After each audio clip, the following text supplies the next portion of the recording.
Allô, allô, ça y est, nouveau live de cette semaine. Est-ce qu'il y a déjà du monde? Est-ce qu'il y a du monde au rendez-vous? Oh, je vois que Michael est là. Salut Michael, bienvenue, bienvenue.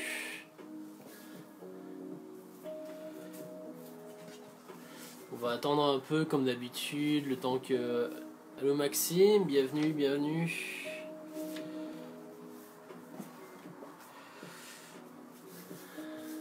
Allô Victoria, allô Louis, allô Charles. Bon, je vois qu'il y a les habitués qui sont là, ça fait plaisir, ça fait plaisir, ça fait plaisir. Comment ça va? Dites-moi, parlez-moi. Comment se passe votre vie présentement? Oh, je vois que Cédric est là. Salut Cédric. Allô, allô, on est déjà 8, mon dieu.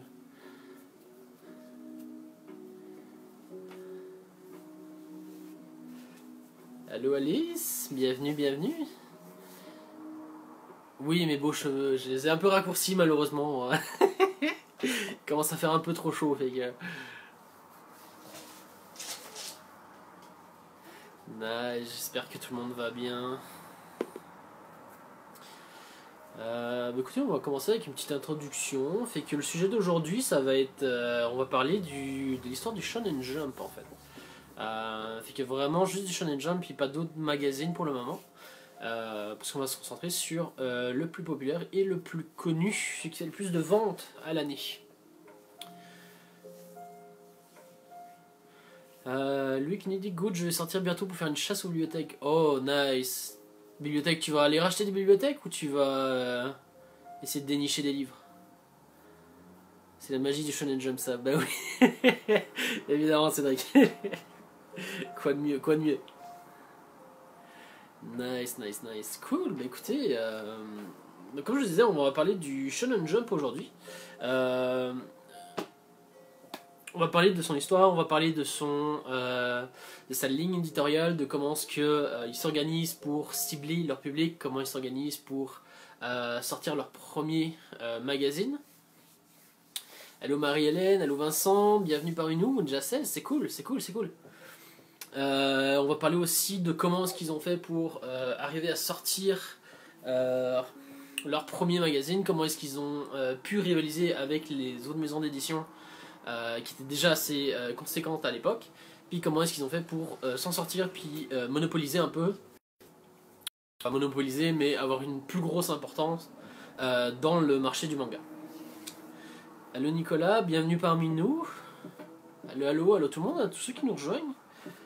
Je me répète, hein, mais aujourd'hui on va parler du Shonen Jump, de son histoire, de comment il a réussi à percer, quelle a été sa stratégie éditoriale pour se faire connaître, comment est-ce qu'il a fait pour se faire un nom parmi ses concurrents qui étaient assez gros à l'époque pour le coup. Oui, je me suis rendu compte qu'il y avait beaucoup de choses à dire et à raconter, fait que je pourrais pas tout aborder aujourd'hui. Mon dieu, ça c'est le chat. Donc si ça vous tente, moi j'ai très envie de continuer et puis de faire plusieurs lives sur plusieurs thématiques autour du Shonen Jump. Fait qu'il y a pas mal de trucs à raconter. Fait que là premièrement, pour pas trop vous surcharger, on va aborder juste le début de comment est-ce qu'il a été créé, comment est-ce qu'il s'en est sorti et comment il a réussi à faire un nom. Puis en partie à la fin on va faire un petit topo sur quels sont les mangas actuellement qui sont dans le Shonen Jump. Ouais, bah, il y a trop de choses à dire. Ouais, mais j'essaie de résumer plus de 30 ans 30 ans d'histoire de manga, fait que c'est sûr que ça va pas tenir en 1 heure. Mais bref. On est 22, fait qu'on va commencer, on va attendre pour ceux qui nous rejoignent après, on reprendra par la suite. Donc, pour commencer avec le Shonen Jump, il faut se dire que à l'époque, donc tout va se passer vers la fin des années 60, début des années 70, fait que 1968 exactement, où dans le fond, le 11 juillet 1968, c'est le premier Shonen Jump qui est sorti, en fait, donc dans les bacs, qui a été le premier magazine, un premier exemplaire qui a été disponible aux lecteurs. Un exemple sur le Click Shonen Jump, à la base, le magazine était bimensuel, puis après, c'est devenu. Mon dieu, mais. En fait, j'ai pas besoin, vous êtes là, je veux dire, vous savez déjà tout, c'est bon. Mais oui, comme le dit Louis Adrien, au début, il était bimensuel pour un peu moins d'un an, puis il est passé hebdomadaire. Fait qu'on va réaborder ça plutôt d'ici quelques minutes, soyez patients. Donc, pour commencer, donc, le Shonen Jump, en fait, dans des moments où il était créé, en fait, a 3 mangas piliers, en fait, qui sont pas mal les 3 mangas qui ont eu une conséquence plus que importante dans son histoire, pour le coup. Notamment avec Shiji no Tamashi, donc l'âme de mon père, Arenshi Kaizuka, qui est l'école impudique, qui est un classique, qui est le seul des 3 qui a été édité en français, pour le coup. Et j'ai Otoko Ippuku Gaki Daisho, un chef de bande pas comme les autres. Donc, c'est pas mal les 3 mangas qui ont une plus grosse influence au début, dans la première parution du magazine, pour le coup. Alors, il faut savoir qu'il y a plusieurs lignes directrices, directives, différentes lignes éditoriales. Il y en a 6 de mémoire. Ça, oui, il y en a 6. Donc, premièrement, donc c'est 6 règles en fait qui vont suivre, que le magazine va suivre en fait pour se mettre les bases pour se lancer dans l'édition du magazine puis des mangas. Donc, dans le fond, la première étant de inclure dans chaque numéro une enquête auprès des lecteurs. Donc c'est un truc qui est toujours en cours, ce sont des règles qui sont toujours valables au jour d'aujourd'hui, même si on va voir que, mine de rien, il y en a quelques-unes qui vont devenir très vite obsolètes, même si elles sont encore présentes. Donc la première qui est inclure dans chaque numéro une enquête auprès des lecteurs. Donc ça va leur servir justement à cibler leur lectorat, puis de Gonagai. Oui, il me semble que c'est du Gonagai. Donc ça a été un des premiers auteurs notamment, on va en reparler plus tard. Notamment, il était aussi dans la maison, le premier concurrent officiel. Alors, donc cette enquête auprès des lecteurs, donc c'est une enquête qui est toujours en cours d'activité aujourd'hui en fait, qui va nous servir de savoir, de cibler en fait qu'est-ce qui intéresse les lecteurs en fait. Puis notamment, ils vont avoir des questions dans le sens, donc qu'est-ce qui t'émeut, quel genre de livre lis-tu, quel est le type de film favori. Donc ça va nous permettre vraiment un meilleur ciblage en fait du public, des spectateurs et du lectorat, qui va faire que ça va vraiment nous dresser toute une fiche d'identité qui va nous permettre de cibler tel ou tel lectorat. Donc ça va être beaucoup plus simple pour eux d'apporter telle ou telle série dans le magazine, puis de la développer, puis faire plaisir aux fans pour le coup. Mais c'est aussi principalement pour savoir les tendances, les loisirs, tout ce qui est à la mode en fait, qui va leur permettre en fait de garder une update en fait sur tout ce qui se passe, de tout ce qui intéresse les lecteurs, de tout ce qui passionne les gens. Puis ils vont justement utiliser ce facteur puis ces données là en fait pour essayer justement de cibler puis d'aller mettre en avant les séries qui s'en rapprochent le plus. Donc on reste toujours dans ce concept purement commercial aussi, mais aussi pour le coup pour faire plaisir aux lecteurs. La deuxième, donc on a le lectorat cible se compose d'enfants entre 7 à 15 ans. C'est la tranche d'âge en fait pour laquelle le magazine va être ciblé.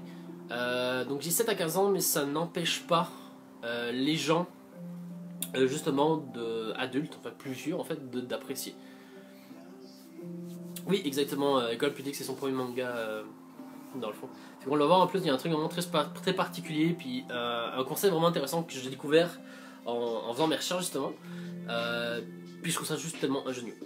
Enfin bref. Donc c'est ça. Donc le lectorat se cible, il se compose d'enfants entre 7 et 15 ans. Donc c'est une moyenne d'âge, c'est pas forcément tous les lecteurs évidemment. C'est pas notamment juste des garçons, il y a aussi des filles, il y a aussi des adultes. Mais la grosse partie du lectorat c'est dans cette tranche d'âge. Ensuite de ça. Ça va peut-être paraître obvious en fait, mais la troisième règle en fait, si on peut dire ça, c'est que le magazine doit contenir exclusivement des mangas. Donc c'est un truc qui était assez répandu en fait au niveau des concurrents. Puis je vais vous expliquer pourquoi exactement ça paraissait obvious, mais c'est vraiment important de le spécifier. Mais c'est un truc qui faisait partie des autres concurrents à l'époque, donc des autres magazines, puis qu'on va voir qu'il y en a comme 4-5. que en fait ils mettaient pas juste uniquement des mangas, fait qu'ils mettaient aussi de la pub, ils mettaient aussi des plein d'autres choses, puis notamment au niveau de la couverture en fait. Même chose, on en reparle plus tard. Ensuite de ça, donc on a la quatrième qui s'efforçait de publier et de faire évoluer des nouveaux auteurs. C'est que comment dire, le but principal en fait de ce magazine là, ça va être vraiment de promouvoir des nouveaux auteurs, en fait, de prendre des nouveaux talents, en fait, de les promouvoir, puis en fait leur faire leur nommer. Puis peu importe les sources où j'ai été voir en fait. C'est vraiment la ligne directrice qu'ils veulent prendre, mais on va voir très vite en fait que ça va leur poser vraiment problème dans un premier temps, ne serait-ce qu'au niveau de la popularité et puis du fait que l'auteur n'est pas connu, fait que les gens n'ont pas tendance à s'intéresser à ce genre d'auteur. La cinquième qui est d'établir un contrat d'exclusivité avec les mangakas publiés dans le magazine, on va revenir plus tard aussi, mais c'est un contrat en général qui était signé, qui était fait signer par les mangakas justement pour empêcher la concurrence justement. Et la dernière, c'est un manga est réalisé par deux personnes, le mangaka et son éditeur. Donc c'est pas uniquement le travail d'un mangaka, c'est la collaboration du mangaka puis de son éditeur exclusif qui est aussi appelé le tanto, tout simplement. Alors, on va revenir justement au questionnaire. Donc c'est via ce questionnaire que l'état d'esprit du lectorat est connu en fait. Donc c'est pas il ne sert pas de condition d'obtention en fait. C'est pas parce que tel sujet intéresse plus les jeunes que ça va vraiment une condition sine qua non à chaque auteur pour être publié dans le magazine. On va le voir. Donc ça ressemble plus à une ligne directrice éditoriale. Et il faut savoir que en 30 ans d'histoire du Shonen Jump, les réponses à ces questions, donc je vais vous énumérer, n'ont jamais changé. Jamais, jamais, jamais. Ça a toujours été les mêmes valeurs qui ont été remises. Donc, ils vont poser une série de questions, donc 3 questions exactement. Puis, dans ces 3 questions, ils vont donner une suggestion de réponse. Puis, le lectorat, en fait, va prendre la réponse, puis la mettre à la meilleure question. Et comme je vous dis, ça n'a jamais été changé en 30 ans. Donc, les 3 questions sont les suivantes. Donc, le mot qui réchauffe le plus, le mot le plus important et le mot qui rend le plus heureux. Donc, à la première question, ils ont répondu l'amitié. Donc, le mot qui réchauffe le plus pour les lecteurs, puis ça dure depuis 30 ans, c'est l'amitié. Ensuite de ça, le mot le plus important pour les lecteurs, c'est l'effort. Et le mot qui rend le plus heureux, ça va être la victoire. Donc, rendu là, ce qui est intéressant en fait, c'est on a rendu là les trois facteurs en fait qui vont caractériser le shonen, qui est assez intéressant parce que c'est des valeurs qu'on va retrouver forcément dans le shonen, qui mine de rien est même un prérequis indispensable, si on peut dire ça. Allô Clément, je regarde en même temps. Allô Clément, bienvenue, tu nous rejoins. Ok, puis des autres questions, c'est pour Amélie. Cool. Je continue parce qu'il y a beaucoup de stock. Donc c'est ça. Donc c'est ce qui donne finalement naissance aux fameux trois piliers de l'édition éditoriale pour le shonen. Donc l'amitié, l'effort et la victoire. Donc, qui va être des trucs qu'on va retrouver souvent dans le shonen, qui vont faire partir de l'identité du shonen.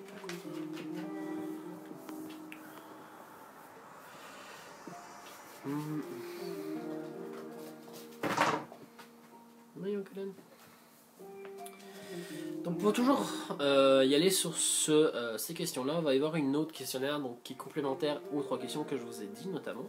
Donc on reste toujours sur la première qui est que le lectorat en fait cible lui-même, puis dit ce qui l'intéresse, puis les mangas qui l'intéressent. Puis ça c'est un truc qui est vraiment beaucoup plus d'actualité, qui est beaucoup plus utilisé, qui est en fait un questionnaire de popularité. Donc, comme je vous disais, le lecteur répond lui aussi aux questions, pour le coup. Donc, le lecteur, pour le moment, il y a plusieurs variantes, mais celle qui revient le plus souvent, ça va être le lecteur choisit 3 mangas qu'ils ont préférés. Puis, c'est la façon... Donc, ce questionnaire, en fait, va être utilisé pour définir la survie ou pas du manga dans le magazine, en fait. Donc, ce qui est très très cool, en fait, c'est qu'il y a une certaine impartialité qui dit que c'est la même règle pour tous les mangas. Que tu sois quelqu'un de connu, comme, je sais pas, imaginons, prenons l'exemple de Samurai 8 par exemple, qui est un bon exemple pour le coup, où Samurai 8 est scénarisé par l'auteur de Naruto, donc Masashi Kishimoto, et suite à l'impopularité en fait qu'il a reçue, puis suite très certainement à la concurrence qu'il y avait, notamment avec Demon Slayer, avec One Piece, puis avec d'autres titres populaires, a fait qu'il a pris fin abruptement en fait. Fait que là ils ont annoncé qu'il allait se terminer en 5 volumes, pas plus. Donc c'est pas mal la loi de la jungle si on peut dire ça, mais c'est une loi de la jungle que les lecteurs décident. En fait, les lecteurs font un choix des 3 mangas qui leur plaisent, qui leur ont plu dans le truc, puis ils envoient directement ça à la maison d'édition. Donc c'est ça. Donc cette enquête-là va vraiment représenter soit une vraie euphorie en fait auprès du mangaka, parce que mon dieu, mon manga est apprécié du monde, soit c'est vraiment un cauchemar parce que ça met vraiment une pression, puis t'as vraiment cette espèce de concurrence finalement avec tous les autres mangas. Cédric qui me met ces grands âges shonen du Jump montrent des récits simples et de bonne valeur au lecteur. Exactement. Qui est les valeurs même en fait du shonen comme on le disait tantôt. Donc, comme je vous le disais, en fait, le résultat de ces fameuses enquêtes de popularité en fait vont un peu vont avoir droit de vie et de mort en fait sur telle ou telle série, malheureusement. C'est pas mal la même chose pour tout le monde. Donc, ce qui va être vraiment très compliqué en fait, c'est que le mangaka, puis le manga pour le coup, va devoir va falloir qu'il arrive à conquérir en fait son lectorat en l'espace de quelques chapitres. Fait qu'il va avoir 10 semaines. Puis si au bout de 10 semaines, les résultats ne sont pas là, le manga se fera émasser du magazine, malheureusement. Fait que finalement, ce qu'on peut en conclure, c'est que c'est pas un combat de renommée, c'est pas parce que t'es Ichiro Oda que tu vas avoir un traitement différent que le gars qui va commencer un nouveau manga. Donc c'est plus un combat de raconteur brut en fait. C'est à celui qui arrivera à captiver le plus rapidement son lectorat et qui pour le coup qui fera aimer son manga, son histoire aux personnes. Le Shonen Jump c'est comme un tournoi de survie dans les Neketsu. Oui, bonne comparaison. j'avoue. Ok. Mais de temps en temps, en fait, quand c'est vraiment serré, fait que ça peut arriver, ils vont faire une sélection un peu particulière. Puis ils vont faire ils vont demander aux lecteurs de sélectionner une série qu'ils ont vraiment beaucoup, soit ils vont décider de d'élire toutes les séries qu'ils ont aimées. Donc ça, c'est des questionnaires qui sont un peu plus exceptionnels, un peu plus rares en fait. Donc le premier, en fait, le fait qu'ils choisissent un titre va découler en fait d'une grosse rivalité entre 2 séries et la maison d'édition va utiliser ce questionnaire puis ses réponses à ces questions justement pour départager, va leur permettre de trancher en fait, de savoir quelle série sera mise en avant et quelle série sera la plus appréciée pour le coup. A l'inverse, celle qui permettrait, donc la deuxième va permettre de trancher pertinemment pour savoir quelle série était vraiment aimée ou pas. En fait, donc ça va pouvoir leur permettre de faire un gros tri sur toutes les séries pour savoir, ok, cette série là revient plusieurs fois, fait que par rapport au nombre de personnes qui ont voté, c'est une série qu'on va plus garder que telle série qui a récolté moins de votes pour le coup. Donc, ensuite de ça, donc ça c'est, comme je vous dis, c'est le truc qui se passe quand une fois qu'on est dans le magazine. Mais pour être publié, c'est une autre paire de manches. Le truc, c'est que pour être publié, le nouveau manga, dans le fond, soumet 3 chapitres sous forme de storyboard à son éditeur. Ensuite de ça, il y a plusieurs étapes. Donc, plusieurs validations qui doivent être faites, notamment, donc doit être validé auprès de son Tanto, pour le coup, donc son éditeur attitré, auprès de l'éditeur d'équipe, de chef d'équipe en fait, donc c'est un éditeur qui supervise en fait les éditeurs attitrés. Ensuite de ça, il faut qu'il soit validé par le rédacteur en chef adjoint. C'est le bras droit ou vraiment la personne avant le rédacteur en chef du magazine pour le coup.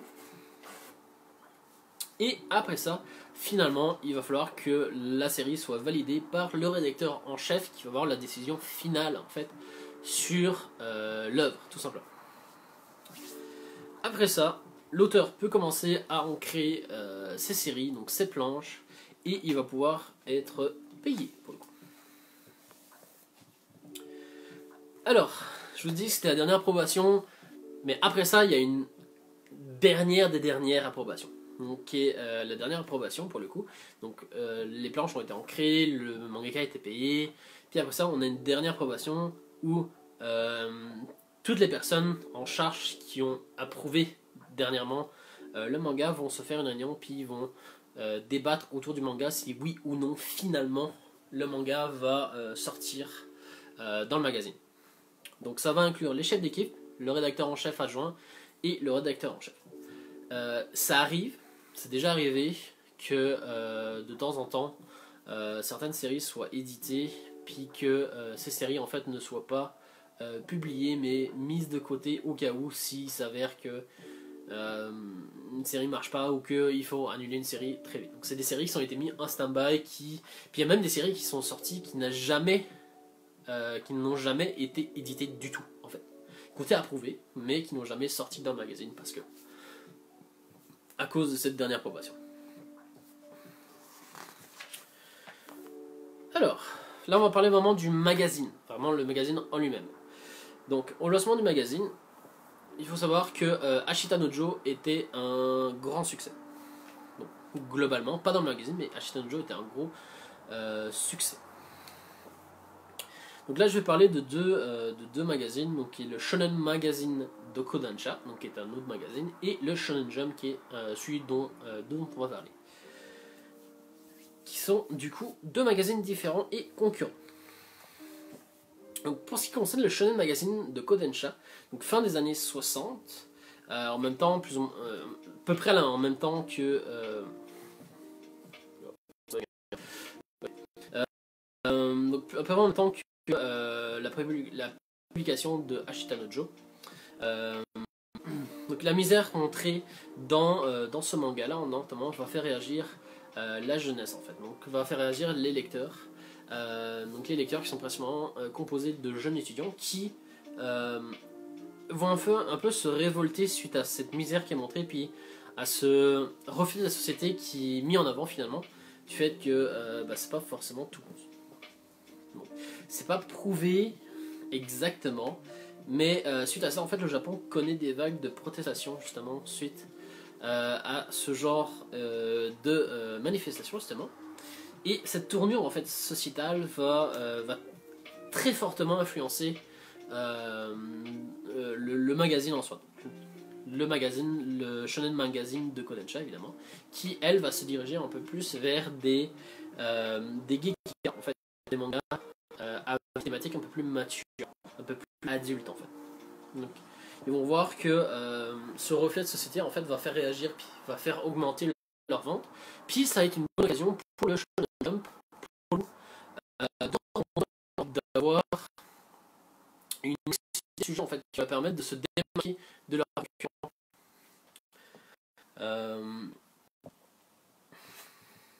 Donc c'est ça. Donc, le Shonen Magazine de Kodansha va acquérir un côté plus mature, plus adulte, ce qui va permettre au Shonen Jump justement de se développer, puis d'avoir un autre lectorat, puis d'avoir un tout autre marché en fait qui vont faire sortir la tête, puis de grandir.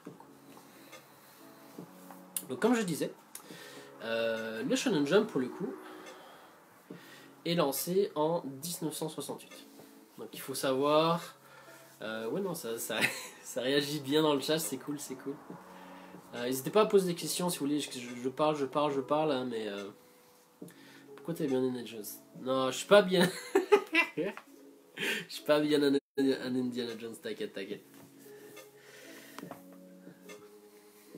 Alors, donc comme je disais, dans le fond, le Shonen Jump qui est lancé en 1968 pour le coup, donc c'est le premier magazine. Toi, je tiens. Il faut savoir qu'il y a 4 fondateurs. Donc 4 fondateurs, donc c'est 4 gars qui vont fonder le magazine. Donc il y a Todasu Nagano, Yusuke Nakama, Shigeo Nishimura et Tsuneo Kato. Donc c'est les 4 gars qui ont lancé initialement le magazine. Alors, je vous disais tantôt justement la fameuse troisième règle du fait que le Shonen Magazine euh, comment dire,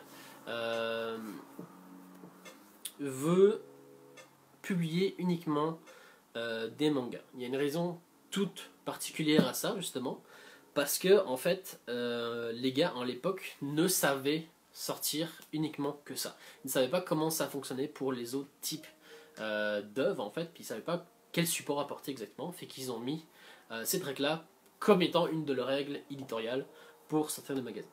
Donc ils ont même sorti un slogan à l'époque qui était 100% manga, 100% d'histoire inédite.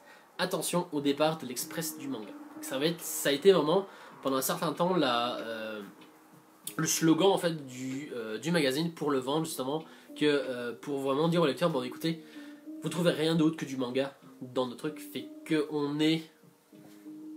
ça va leur donner une crédibilité, puis ça va les mettre en valeur, puis ça va donner une pertinence en fait au magazine qui va faire que les gens vont s'intéresser un peu plus qu'aux concurrents pour le coup.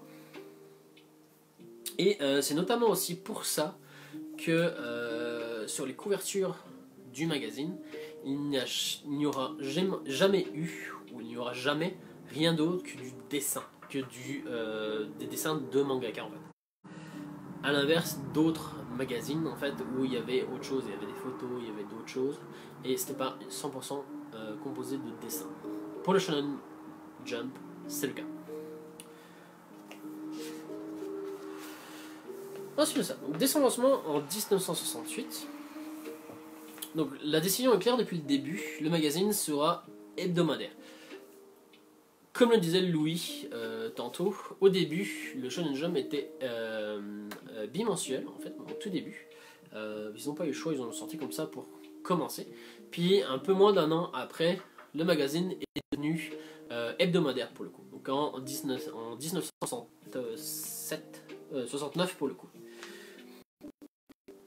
Cette évolution est arrivée quand même assez vite en fait, pour le fait que les autres magazines, les étaient déjà hebdomadaires, puis c'était déjà bien dans le marché. Puis si vous voulez garder une longueur d'avance, puis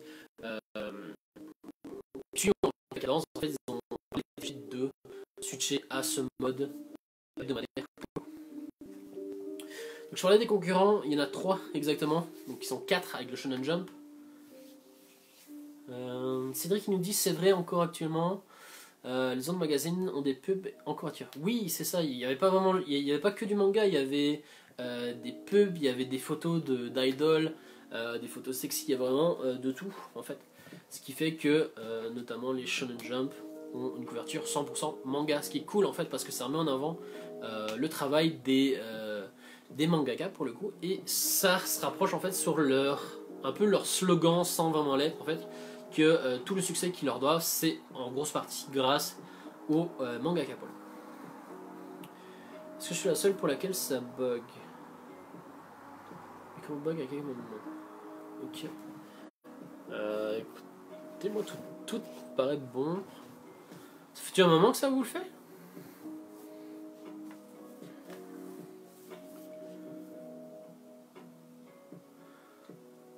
Parce que pour le coup, je suis sur main libre. Ok. Game, ça va mieux. Ouais, n'hésitez pas. Hein, sinon, je continue. Je prends mes écouteurs. Puis là, mais c'est pas très agressant. Ok. Dites-le moi si ça continue. Je vais continuer. Puis au pire, je reprendrai si ça pose trop de problème. C'est peut-être la connexion internet qui fait bugger, parce que les autres lives c'était pas comme ça. Cool. N'hésitez pas à me le dire hein, si ça rebug à nouveau. Cool, donc je vais reprendre dès le moment, dès son lancement, donc en 1968 pour le coup. L'édition est claire que ce sera, comme je disais, un hebdomadaire à la base. Donc, on en revient, comme je vous disais, ils sont 4 en fait, 4 principaux. Cool, impeccable. Donc ils sont 4 en tout. Donc il y a le Shonen Jump, il y a le Shonen King, le Shonen Magazine et le Shonen Sunday, qui sont les 3 gros concurrents pour le coup du Shonen Jump à l'époque dans fin des années 60, début des années 70. Alors, on va aborder la fameuse technique que j'aime vraiment beaucoup et je trouve vraiment très astucieuse d'un point de vue commercial en fait. C'est la technique de la cassette en fait. Ils sont corrects maintenant, un peu capés. Bon. La fameuse technique de la cassette que j'ai découvert pour le coup qui m'a un peu qui m'a impressionné littéralement. Donc pour contrer la concurrence, le Shonen Jump propose à des mangaka en fait le rachat de séries qui sont déjà sorties. Fait que ce qu'ils veulent faire, c'est qu'ils veulent reprendre des séries qui sont déjà sorties, qui sont déjà finies, pour attirer le public en fait dans leur Shonen Jump. Shimono Taku a commencé dans le Shonen Sunday. Oui, exactement. Donc c'est ça, donc ils veulent proposer le rachat. Donc avant qu'ils mettent en place la clause d'exclusivité, comme je vous ai parlé tout à l'heure, puis qu'on va en reparler un peu après, le Shonen Jump en fait décide de vouloir racheter en fait des séries qui sont déjà sorties et notamment des séries de Go Nagai en fait qui est un jeune mangaka qui commence mais qui est très prometteur. Le problème c'est que Go Nagai quand ils ont voulu demander ils ont un peu désisté puisque ils pensaient qu'étant donné qu'il était jeune il allait forcément refuser puis garder une exclusivité sur sur ses œuvres. Donc ça, suite à certains refus ou désistements suite à des pressions éditoriales, certains mangaka vont se désister aussi, puis ils vont pas essayer de tenter, ils vont pas aller sur ce terrain-là, puis ils vont préférer dire non pour se baquer, puis s'assurer en fait une sécurité. Parce que c'est sûr que s'ils viennent à dire oui, puis que leur série est retirée du magazine concurrent, c'est pas intéressant pour eux non plus.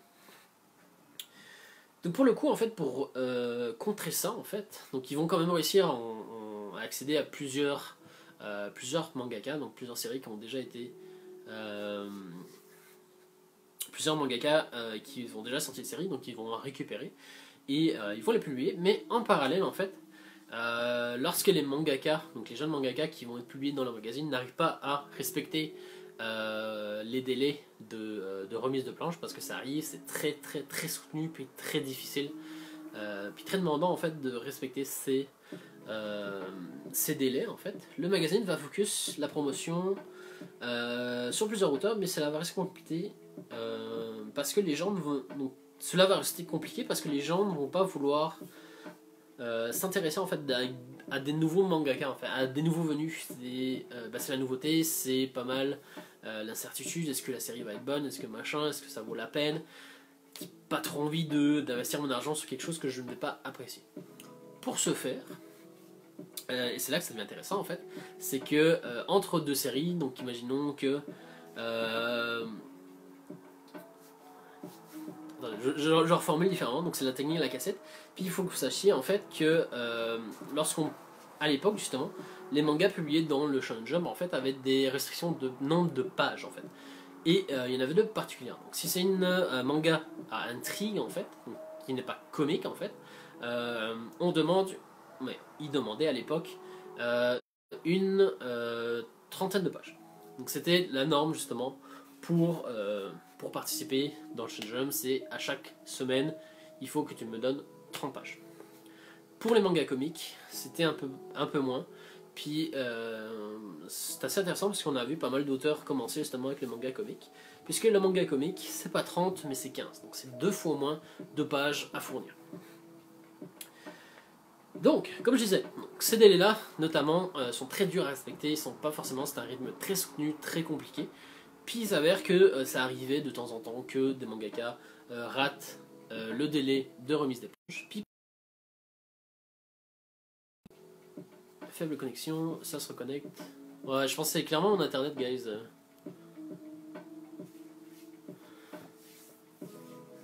Ok, je reviens dans vos commentaires histoire 2 pour voir si ça marche bien. Je connais pas Shinobu Otaka, c'est quoi? C'est l'auteur de Maggie? Oui, personne qui a fait Maggie. Oui, le Maggie, elle travaille actuellement sur Orient. Oui, c'est un manga de samouraï qui a l'air très cool. Aussi, Rumiko Takahashi, manga a commencé dans le Shonen Sunday. Oui. Tu l'as pendant que j'ai fait mon message, je l'ai pas vu, c'est pas grave. Bon. Cool. Donc c'est ça. Donc, le manga à intrigue, c'est 30 pages et le manga comique, c'est une quinzaine de pages. Donc, comme je vous disais, de temps en temps, les délais de remise ne sont pas respectés. Et pour le coup, il va y avoir un trou dans le magazine. Ce trou-là, mine de rien, il faut réussir à le combler. Et la façon dont le magazine a trouvé pour le combler, ça va être la technique de la cassette. Puis c'est là la technique que je trouve vraiment très très très cool. Parce que ce qu'ils vont faire en fait, c'est qu'ils vont demander à plusieurs mangaka, en fait plusieurs nouveaux mangaka, d'écrire quelques petites histoires courtes en fait. Et ces histoires courtes qui vont toujours correspondre avec le nombre de pages requises justement pour un chapitre normal, pour une demande normale, vont être comblées puis être mises en fait dans ces fameux trous là pour combler. C'est là que c'est intéressant parce que ces petites séries là en fait vont pouvoir faire découvrir les nouveaux mangaka aux lecteurs, tout simplement. Ce qui est vachement intéressant pour le coup. Et c'est déjà arrivé plusieurs fois que les lecteurs en fait mettent en avant ces fameuses petites séries là et finalement demandent une suite, demandent une série. Et c'est arrivé pour quelques auteurs justement où la série a été rééditée en série longue pour le coup. Et que du coup ça a marché. Fait que c'est une pierre deux coups. Donc ça leur permettait de combler ce trou là suite à ce manque de planches et ça leur permettait de mettre en avant des autres mangaka beaucoup moins connus pour le coup. Est-ce que quelqu'un sait où a commencé Détective Conan? Non, j'aurais pas pensé. Non, j'aurais tendance Shonen Jump, mais j'ai pas vraiment de. Je préfère pas confirmer. Étant donné que le Shonen Jump est tellement big, en fait, il y a beaucoup de chances pour que Détective Conan soit été sorti soit dans le Shonen Jump, soit dans le Shonen Magazine de Kodansha. J'essaierai de me renseigner. Sauf si quelqu'un connaît la réponse, n'hésitez pas, dites-le. Hein. Mais non, moi ça me dit rien. Cédric il me dit Shonen Sunday pour Detective Conan. Bon ben voilà.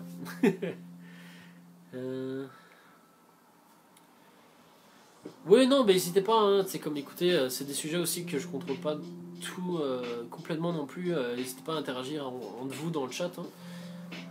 Je préfère ne rien vous dire plutôt que vous dire une information qui est fausse. Fait que si j'ai pas de certitude, je confirme rien. Cool. Donc, ce qui est intéressant aussi, c'est que cette recherche constante en fait d'histoire, puis c'est ce désir en fait de mettre en avant des jeunes mangaka va influencer autre chose en fait, qui est toujours en cours d'actualité. Et ça va être les concours en fait. Donc il va être une grosse première. Donc c'est les concours de talents originaux. En fait. Donc c'est une grosse première au Japon. C'est le Shonen Jump qui a initié à ça. Puis c'est des concours style le concours Tezuka en fait. Donc c'est des concours avec des certaines restrictions dans un magazine qui vont permettre au magazine justement de spotter en fait les nouveaux talents. Donc ça marche souvent comme ça présentement. Donc c'est pas forcément cette méthode-là qui est utilisée pour produire un manga, mais c'est un moyen très fort d'y arriver, puis d'y arriver à une publication en fait. Ne serait-ce qu'en plus d'avoir une récompense souvent financière suite à ce concours-là si tu le gagnes. Puis qui plus est, tu gagnes de la notoriété suite au fait que tu as rapporté tel prix en fait. Donc suite à ça en fait, donc suite au premier concours, on va ces premiers concours en fait vont faire découler en fait le prix Tezuka, donc qui est un prix qui est toujours d'actualité en fait. Donc le prix Tezuka qui est encore maintenant se donne, et le prix c'est Akatsuka en 1974, le prix Tezuka en 1971. Donc en hommage, comme vous notez, à Tezuka.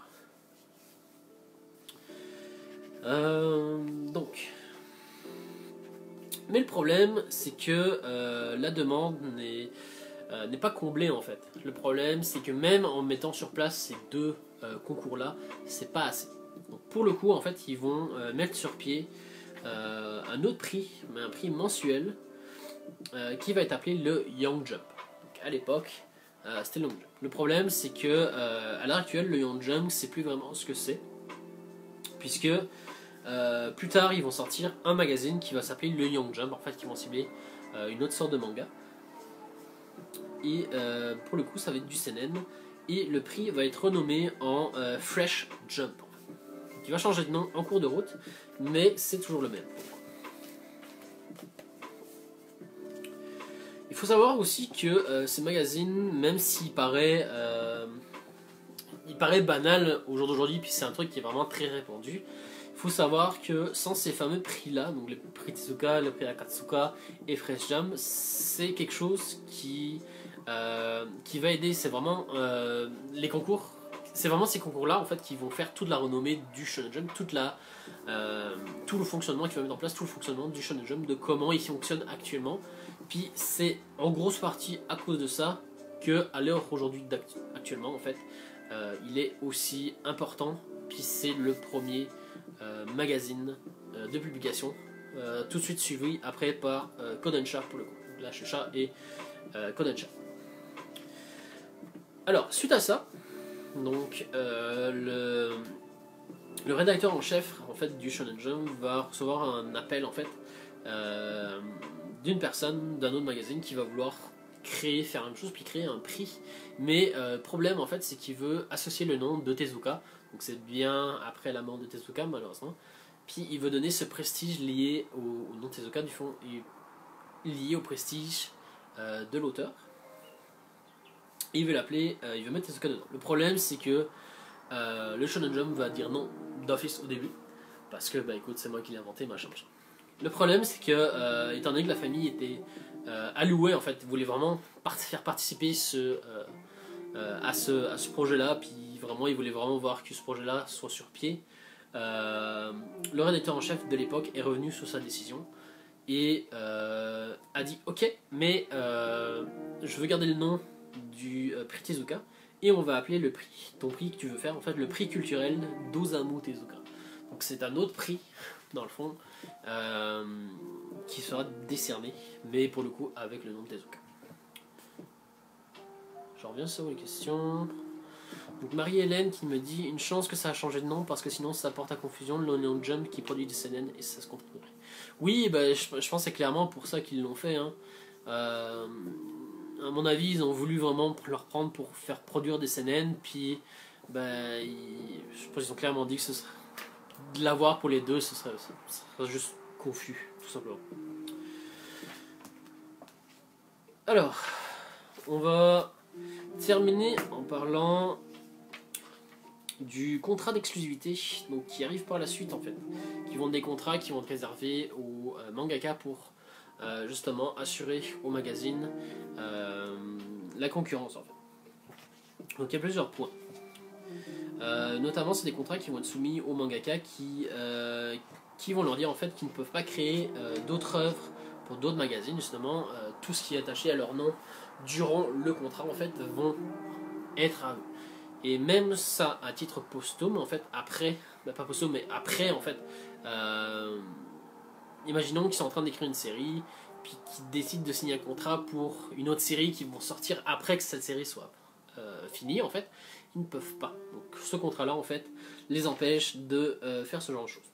Ensuite de ça, ce contrat d'exclusivité en fait vont leur apporter une prime d'exclusivité en plus de leur rémunération habituelle qui est associée à leur statut de planche. Donc comme je vous disais, durant cette période d'exclusivité, évidemment, ils ne peuvent pas signer d'autres contrats, même si ce contrat implique une œuvre qui sera faite après, pour le coup. Juste pour savoir pourquoi tous les magazines de manga ou presque ont Jump dedans, je vois pas trop le rapport. Bonne question.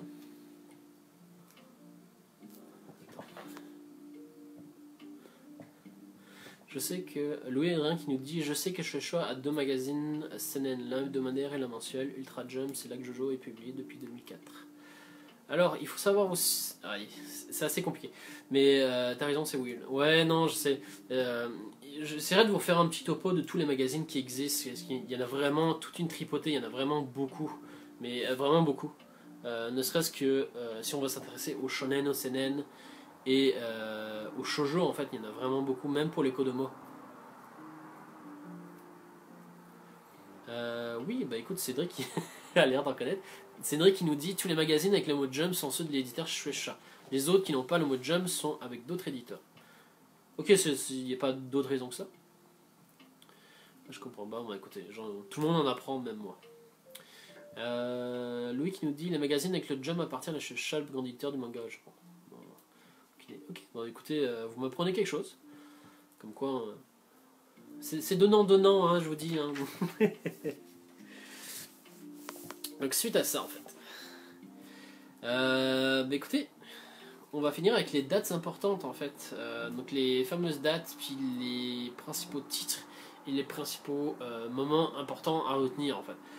Donc sachant le 11 juillet 1968, en fait, qui la mise en place, la première sortie du premier magazine du Shonen Jump, en fait, qui pour le coup est un magazine bimensuel, comme on le disait tantôt.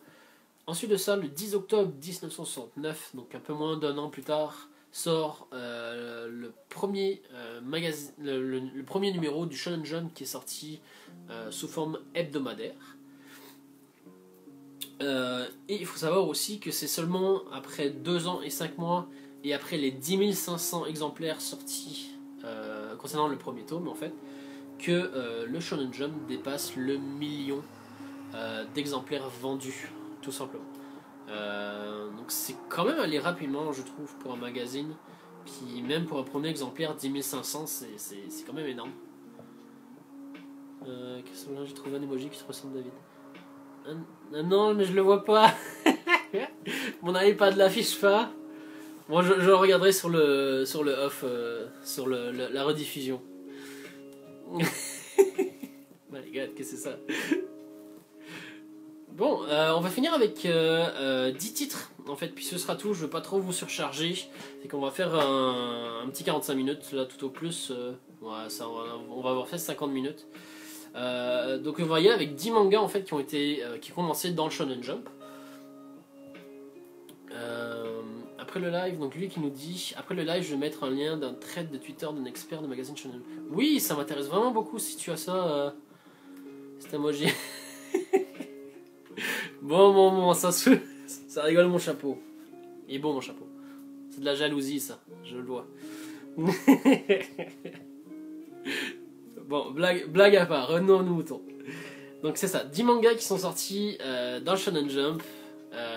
Puis vous serez surpris de l'apprendre. C'est tout bête, hein, mais il y a des trucs qui sont sortis chez des maisons d'édition françaises pour le coup. Et on se rend compte en fait que telle ou telle série en fait viennent du même magazine en fait. Puis on se rend compte vraiment de l'importance de ce magazine. Et je suis un diable, mon dieu.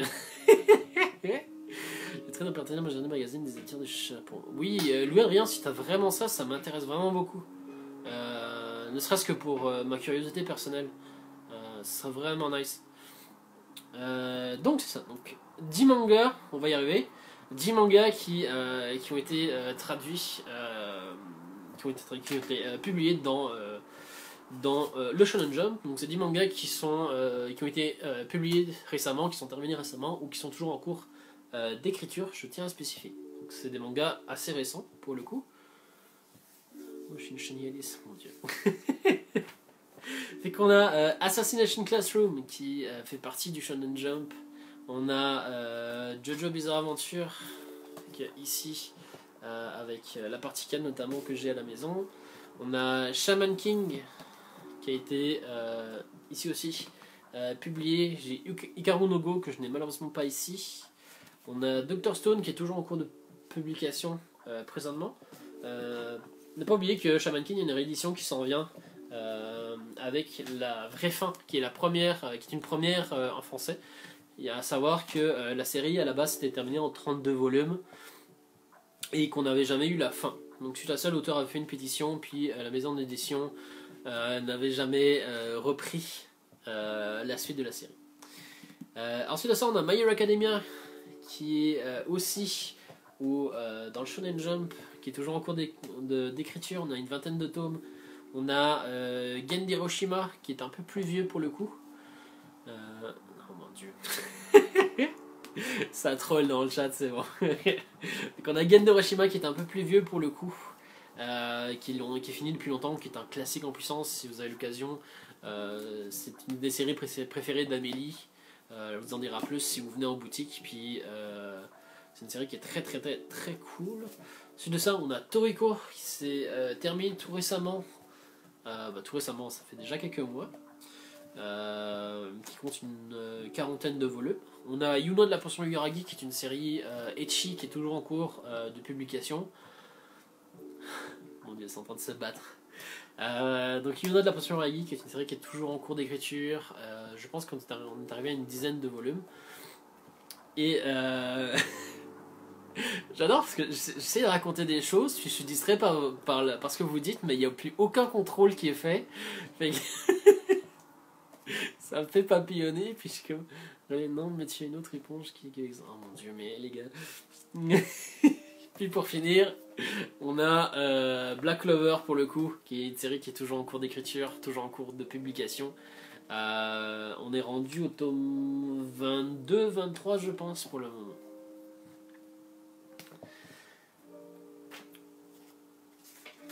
Alors... C'est pas mal ce qui... Ouais, non, mais c'est ça, c'est la folie là. Qu'est-ce qui se passe? Ils sont 4 à 6 mètres. C'est bon, c'est bon. Ah non, c'est cool, c'est cool. Si ça vous intéresse, guys, moi je potasse déjà, je travaille déjà sur les autres parties. À savoir qu'il y a 4 parties, 4 grosses parties. Donc là, on a vraiment abordé juste la surface là. C'est comme, il y a vraiment beaucoup de stock. Puis là, on a seulement parlé du premier magazine, comment est-ce que le magazine fonctionnait, puis de quelques auteurs, fait que c'est vraiment plus global. Si j'ai l'approbation d'Amélie, moi je vais me lancer sur ça. Si ça vous intéresse, n'hésitez pas à vous le faire savoir, même à essayer de trouver des questions et tout ça, même comme je dis, même moi aussi, hein, ça m'intéresse de découvrir des choses. Oui, bah c'est ça, Cédric, c'est comme... Je peux même en faire plusieurs, hein. Je vous dis, c'est 30 ans d'histoire, c'est énorme. C'est énorme, c'est énorme, c'est énorme. Oh mon dieu. Oh putain. Je pourrais lire vos commentaires, mais ça me tente pas, là. Oh my god. Mais ouais, non, si ça vous intéresse, j'ai pas mal de stock, puis plus on avance, plus ça va être cool, plus ça va être technique, puis plus il va y avoir des mangas qui vont être mis en avant pour le coup. Bon bah écoutez, voilà qui conclut notre live d'aujourd'hui. Ça me fait plaisir, ne serait-ce que de voir le troll dans le commentaire, de voir que vous allez bien, que ça se passe bien pour vous. Mais non, c'est ça. Si vous voulez une suite, faites-le savoir. Je pense qu'on est vraiment reparti peut-être pour une deuxième. Fait que je vous potasse ça, puis je vous reviens. Sur ce, prenez soin de vous, guys. Faites attention si vous devez sortir, encore une fois. Faites attention à vous. C'est le mot d'ordre de la journée. Allez, ciao ciao là.